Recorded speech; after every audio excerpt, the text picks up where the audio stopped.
Well done. All eyes are on Ekiti State. When the people of the state tomorrow morning, they will march to the polls to elect another governor that will be leading the state for another 4-year term. Don't forget, the man who is at the helm of affairs now had served a 4-year term earlier and is going to perhaps finish up another 4-year term. So the state is looking for a brand new governor. Who will that be out of over 30 candidates that have put their hat in the ring? So tonight on the program, we'll be dissecting the issues from security to the conduct. Well, some group of observers have said, look, election rigging may not happen this time around. If it does happen, there is a technique that they have put in place to find out how all that happened. Plus, the international community have their eyes on this election. Why? We dissect all of that tonight on the program. Let's get to it, everyone. Channels Television is on the ground for you to bring you every details of that election from all of the 3 senatorial districts and the 16 local government areas in Ekiti State. It's one of the southwest states of Nigeria. It's called a fountain of knowledge. So we'll find out what exactly you need to know about this state as the match reports tomorrow. Joining me tonight on the program is the executive director of YIAGA, Samson Itodo. He's also a lawyer and a rights activist. And also is Abiodun Ajijola, the national coordinator of Election Monitor. Thank you so much, gentlemen, for your time on the program. Thank you for having us. Well, it's a critical day, isn't it? You guys know you've been on the field and you are looking at how this election will go. I know YIAGA has put in place the watch and the vote mechanisms to monitor the election. And I know Election Monitor has also put some technology in finding out how the election goes and detecting fraud in this election. So let's begin. Perhaps let me begin with you, Mr. Ajijola. For anybody who is going to vote tomorrow, or anybody who is going to win this election tomorrow, where should they be looking at? If you look at I always advise the population centers. If you're talking about the candidates now, that's what I think Ado Ekiti has the largest population, and then of course, because of the fact that Ado Ekiti can consume about 4 or 5 local governments in terms of voter population, I think it's very important. I also think that, there was a general sensitization that the Southern Senatorial District should, be able to have candidates. And there is a lot of interest because they've never ruled the state for governorship. So I think also that's going to be a lot of interest there. But I'm also interested in Oye and Ido-Osi, because I believe that Ido-Osi traditionally has had sometimes issues of unrest, although this time there's no candidate or very, very popular candidate that is coming from there.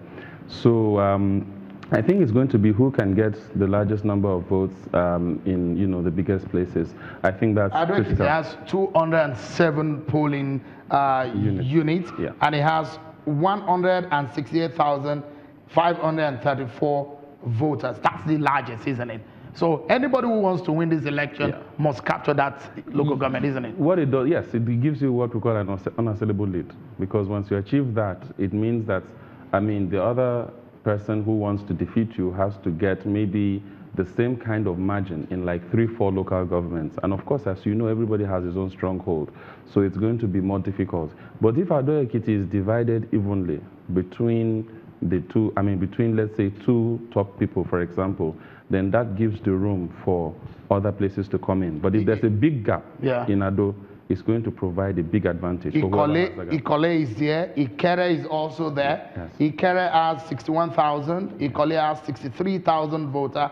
Oye has 60,000 voters. Yes. And those are strong votes, isn't it? Yes. Oye, the former governor, Kaide Fahimi, is from Oye. And the current deputy governor, Professor Kolapo Olushola, is from Ikere. So, of course, it's expected that the 2 of them will do well in that. And they have 60,000. So they will battle it out. So they will battle it out. So it now comes to the other places. Places like Ekiti West, Efon Elaye, places like Irepodo. Those are places that now become very, very significant for whoever wants to win. They cannot do anything right now again because all of the work they need to do must have been done before now. Samson, you've been monitoring elections in this state for some time now. What are your fears for this election based on the preparations so far? I think a good place to start will be, do I even have any fears in the first place? I think that if we look at the preparations to these elections, it does appear everything is set for a very free, fair, and credible elections from an election management point of view. If you look at the voter registration process, you look at the PVC collection and how these processes have been transparent, and even the enthusiasm on the part of citizens. And PVC collection, are they really enthusiastic? PVC collection was supposed to stop on Monday. But in one of the local governments, registered voters had to lock up an EO in his office and insisted that they must collect their PVCs to actually cast their votes. And the INEC chairman had to graciously extend the days by 2 days, and this process ended on Wednesday. There is enthusiasm on the part of citizens to participate in the elections tomorrow. This massive deployment of security agents, we're seeing increasingly more citizens are getting expressing interest to cast their vote. Is that a deterrent? Somewhat. Yeah, to an extent, it might deter some people, and that's one of the worries that we do have. Whether, despite this, you still record high level of turnout. For a lot of people who don't know, these are pictures of today. And these are some of the situations that you will see around Ekiti and some parts of that you can see right there. So those images on your screen. So security, you think is heavier than we've seen before in some other governorship elections? 30,000 for the police, and even more for other security agencies. For how many polling stations? Just about 2,195. If you split 33,000 by 2,195 polling units, you'll be getting close to about 12 to 13 policemen per polling station.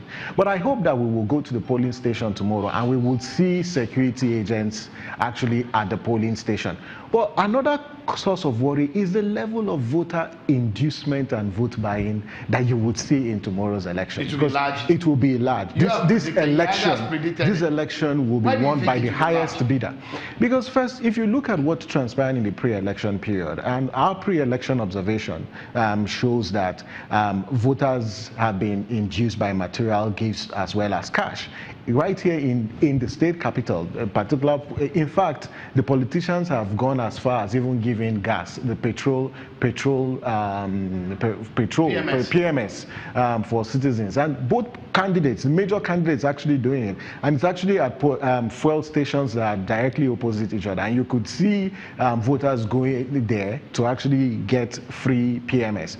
We do hope that tomorrow INEC would ensure the secrecy of the ballot by ensuring that they stick to the parameters where the cubicles will be located, and for the security agencies who will be at the polling station, if they do not apprehend individuals who come to the polling station with money or material inducement, then they will be complicit in this whole trend. How difficult is it to manipulate this election or to rig this election? Because increasingly, eyes have been on the activities of INEC, the umpire, this time around for Ekiti. Your organization seems to be putting eagle eye on this election. How difficult will it be for anyone to want to manipulate this election or rig this election?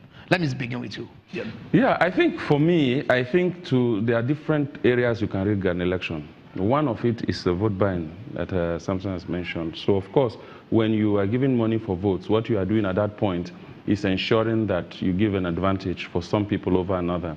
And that's really significant, especially when we are hearing figures of 20,000 naira, you know, for one vote. Yes. Yeah, I mean, we're looking at over 600,000 votes. 64,000, and we're hearing figures as high as 20,000. So I mean, so that's already a form of rigging. But of course, there's rigging of falsification of the results, which we also hope, you know, these things will not happen. But you are thinking of, you've initiated an application. Yeah. To how would that happen? Okay. So well, basically, what the application does is that you can choose a local government, you choose the ward, you choose a polling unit.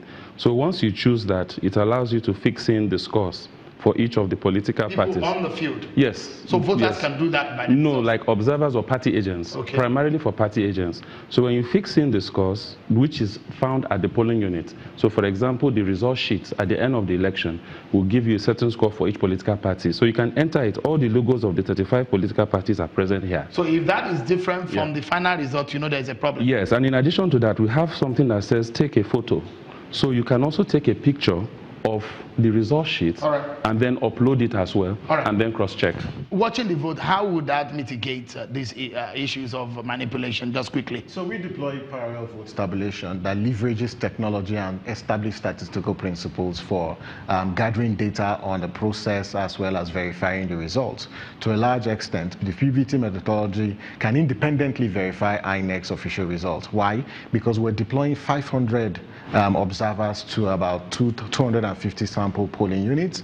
We've got about 16 collation center observers who we're also deploying, and then we have another 23 observers. So in all, we're deploying about 460 observers for this election who will be gathering information. And our methodology, based on our sample, can detect fraud in the whole results collation process. But we're also emphasizing, and INEC has insisted, that for voters who are watching, you have a responsibility to insist that the presiding officer post the results at the polling unit tomorrow and take a picture of that result sheet. If any presiding officer doesn't do that, then we should escalate and report this to INEC. We need to go for a break. I must sincerely thank you. A lot of issues to talk about, but no much time.